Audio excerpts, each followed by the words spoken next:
Hey guys, welcome to the Massive Iron Channel. I'm Steve Shaw. In this video, we're going to talk about the barbell row controversy and why I feel my variation of the Pendlay row is superior.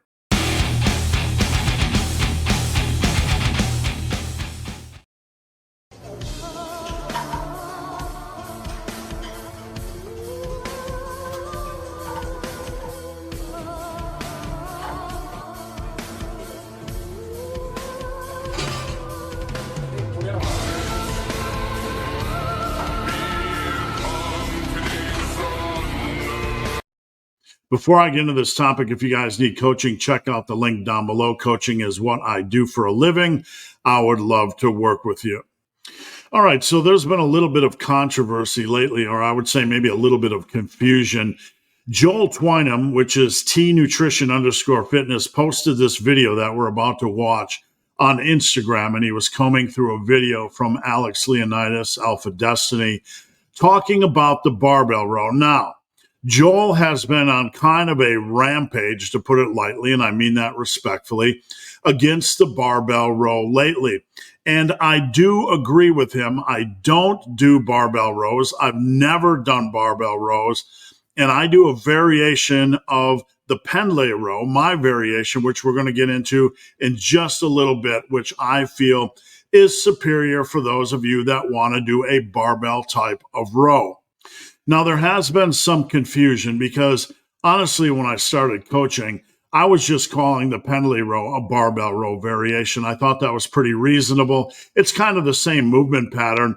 But over the years, because of what I've seen with the barbell row and how, number one, ineffective in general I feel it is, and number two, how sloppy it becomes and how misapplied it generally is in the gym, I've started to really separate myself from the barbell row and really just focus on the Pendlay row for those of my clients that want a big, beefy barbell back exercise. Now, dumbbell rows are always going to be my number one back builder. I absolutely love them. Just my personal favorite. I'm also a big fan of the T-bar rows. I have a T-bar station over here in my gym. I can get the same kind of bracing on a T-bar row as I can on a Pendlay row, or my variation of a Pendlay row, and get a great quality back feel. But we're going to get into that in just a minute. Before we do, I want to watch this video. I want to preface this by saying I'm a big fan of Alex. We've always gotten along. I love 99% of his content. And I'm not going to begrudge him for doing this lift. If he is getting value out of it, more power to him. I'm never going to tell an experienced lifter how to train. But I'm going to tell you, I'm not a big fan of this style of barbell rows. And I'm going to discuss that after we watch this clip. Bent over rows are not optimal because your lower back is weak, not because it's being worked. If it fails before your upper back, you're the problem, not the row. This shouldn't even be an issue with 3 plates. And most of you will have a thick back well before reaching that point. 2 plates for reps and still complaining? Come on. If you're deadlifting double that, then the spinal rector RPE is low. And what if you end with bent over rows with a fresher lower back but a tired upper back? It's clear that your lower back won't ever fail. And if it still does, again, you have a very serious problem. Please stop skipping heavy hip hinges. I thought we were done with this. I truly did. But then Alex forced my hand. And understand I like Alex, nothing against him, but I'm going to say what this commenter said. That's not the reason it's not the best exercise. What it really comes down to is how many muscle groups are getting involved. And doing a motion like this, especially when it gets heavy, requires a lot of stability from the posterior chain, the erectors, the lats. Everything is just getting worked more than it needs to if you're trying to act on a specific tissue. These factors actually actively impede your ability to recruit motor units in the target muscle group. So let's say your main goal is the traps and rhomboids here. You could argue he's going for a little bit of lats because he's turned his hands in, but he is also letting his elbows flare a bit. So if the goal is to recruit motor units for this area right here, this is going to be worse than a variation where you're seated, is going to be worse than a variation with a chest support. All right, so there's a lot to unpack in this video from this little clip, and I'm going to try to do my best to help you guys understand what is going on here and why Joel and myself aren't kind of a big fan of the barbell row or this type of barbell row. Now, with the standing barbell row, what typically happens is that you will see the torso sway up before you see elbow drive. This is kind of what Alex was doing. When I am doing a Pendlay row or my variation of a Pendlay row, I lock my torso and my head into place. We're pulling the bar off the ground. I can really get a solid core bracing, and I focus on driving my shoulders and my elbows back. And then from there, if you get a little bit of minor torso sway, that's okay. That's kind of a reaction to driving back, a reaction to driving your shoulders and elbows back. Joel had mentioned like a seated row. You're going to get the same action. You're going to focus on driving the shoulders and elbows back to get that really good back feel. Now, you can screw up seated cable rows the same way you can screw up a barbell row. It's just that a barbell row is almost impossible not to screw up. I'm going to show you some videos of some ways you can do it to maximize it. But when it comes to the barbell row, it's an extremely difficult lift not to screw up. On a barbell row, what you typically see somebody doing is driving the torso back, doing a hip hinge or creating acceleration by driving their torso back. And then as a secondary movement, they're driving their elbows and shoulders back to kind of get that back feel. Certainly, you can still get some back feel and potency from this type of movement. But the problem is we're initiating with a hinge. We're initiating with that explosive rearward torso movement, and that's generating the majority or at least the initial amount of acceleration or force. We're starting right here. We're driving our torso back. And as an afterthought, then we're kind of driving our elbows back. You want to do the opposite action. You want to focus on driving the elbows and shoulders back, getting that good back feel. And as a result of kind of that force generation, then it's okay for your torso to move back a little bit. The hinging action is a creation of the force generation rather than the hip hinge and the torso movement creating the upward acceleration via that hip hinge. And then you're kind of doing a little bit of a row at the end of that movement. Again, you can screw this up on a seated cable row. You can sit there and you can drive, you can hinge, you can drive your torso back and then pull back. The proper way to do both of these movements is to focus on driving your elbows and shoulders back, and then the torso can move just a little bit as a result of that action. The problem with the barbell row, though, is it's almost impossible to get quality strict reps. There's two ways you can perform a barbell row. Now, Alex was starting basically with his hips close to his shoulders. If you start here, you're putting a lot of stress on the lower back. That's not going to be inherently a problem, but for most of us, that unwanted lower back stress is just not a good thing. From here, you could see him putting himself kind of in a better leverage position. He's driving his torso back to put himself in a better leverage position, doing a hip hinge, and then focusing on the back action of the row. Now, Alex is trying to get his shoulders equal with his hips to be a little bit more strict, but you can see even in that position, it's virtually almost impossible to be super strict and not drive that torso up first to get into a better leverage position to pull. Now, more commonly, what you see is a bodybuilder or a lifter getting their torso in about a 45-degree angle, and then they kind of have a minimum, almost limited range of motion when it comes to that rowing action. Their body is in such an upright position that they just don't have much room to pull. And it's just not a great, effective back variation at that point. Now, we can compound both of these by strapping it on and getting really, really heavy. When you get really heavy on both of these, you'll almost always see these lifters, whether they start like Alex or they start with a 45-degree angle, you'll almost always see them moving that torso up or doing that hinge and then driving the weight up. Now, there are certainly ways to do barbell rows a little bit more efficiently and effectively and get more out of them. I'm never going to say any exercise is useless. You can always maximize an exercise. There's always going to be a place and time for any exercise. With that said, I don't have my clients do barbell rows. I don't think they're a top-tier exercise. I think there are much better choices.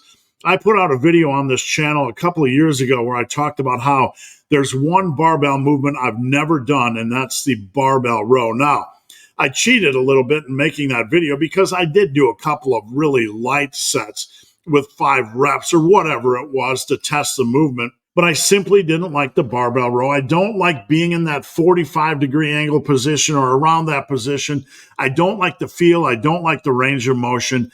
Therefore, when I do a barbell exercise, I do my variation of the Pendlay row. Now, before I get into that, I want to show you a video of someone doing the barbell row in a more effective way, very focused on the back, very focused on keeping the torso locked in, very focused on tightness and strictness, and not overusing the weight to the point where it forces you to do a hip hinge or exaggerates that aspect of the movement where you're left with no other option but to hip hinge to get the heavy ass weight up. So let's take a look at this video. This video is from Max Ucita. Number 2, prioritize your range of motion. As you can see here, I am using small plates on the end so that it can lower the bar further down, and you can even stand on plates like this for a bit more of a stretch. Remember, we are protracting our scapula, so do not be afraid to get deep. And finally, number 3, do not load this too heavy. If your goal is muscle growth, then proper technique is going to matter much more than a shit ton of weight, especially when there's absolutely no lumbar support during the entire movement. And when you are intentionally slowing down that eccentric, getting a huge stretch at the bottom, your lower back is going to be doing a lot of work, which is fine, but trust me, you do not want to load this too heavy. And if your form looks anything like this, you probably won't be able to either.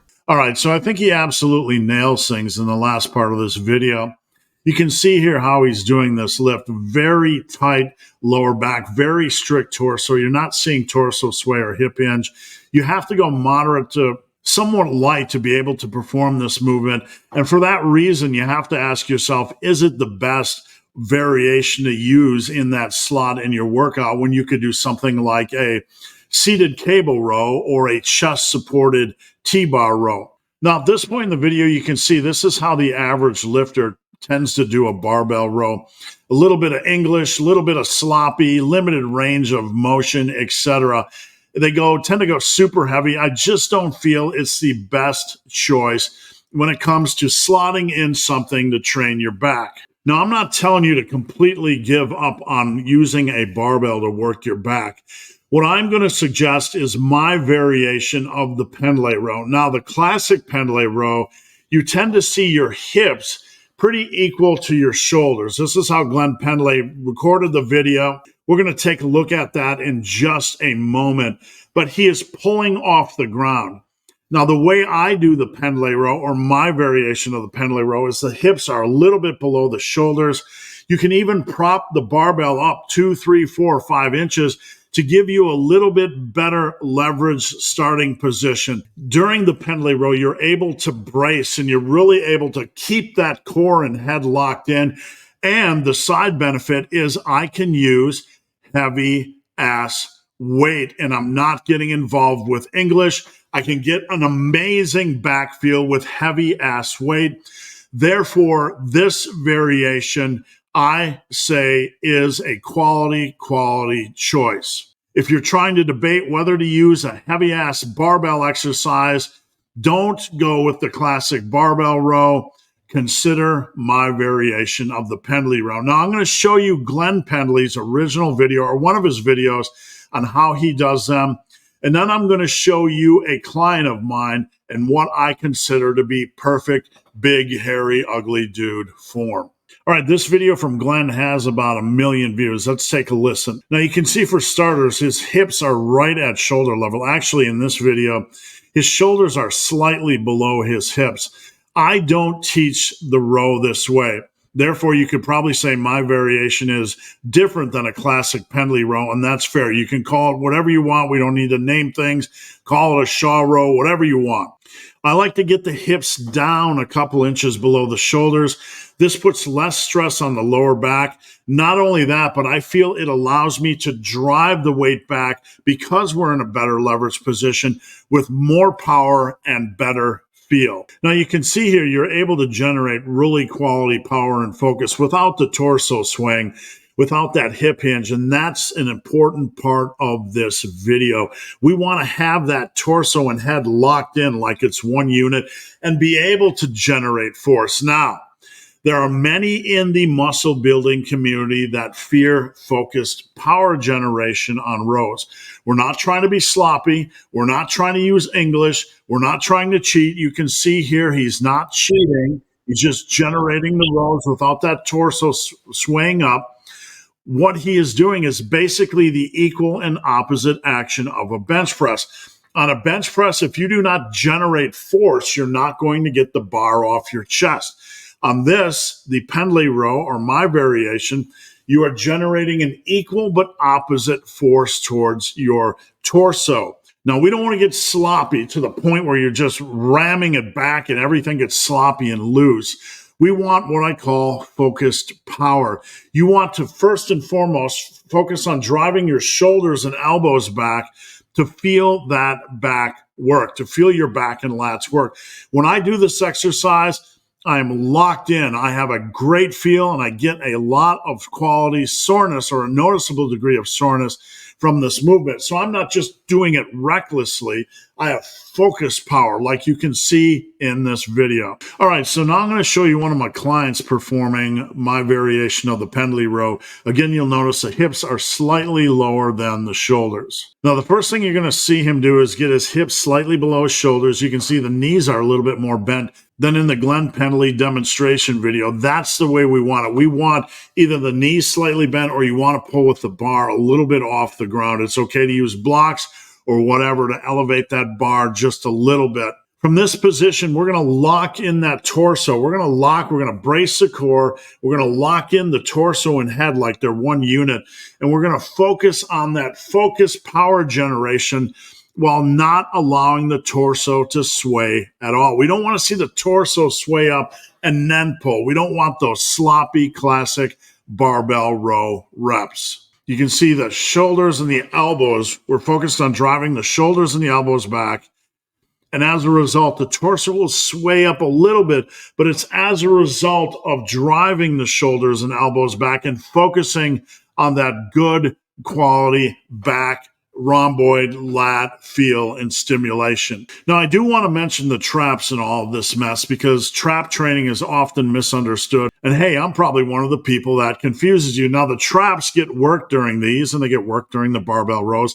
The traps are a very complex, longer muscle group. There's a lower and mid trap, and then there's an upper trap, which is kind of the peaks you see on top of your shoulder. So when I say the barbell row or the Pendlay row is working the traps, it's working the lower to mid traps, which is going to help flesh out the middle part of your back. And when we do things like the shrugs or power shrugs, etc., or static holds, we're working those mountain peaks or the top part of the traps. Now, during a Pendlay row or my variation of the row where you're pulling off the ground or pulling off blocks, you get to reset. You get to set that bar down, get your hips in the proper position, brace, and then drive back up again. By setting the bar down, you're going to take some of that fatigue and stress off the lower back, and it's going to allow you to focus to a greater degree on driving the elbows back and getting more consistent reps.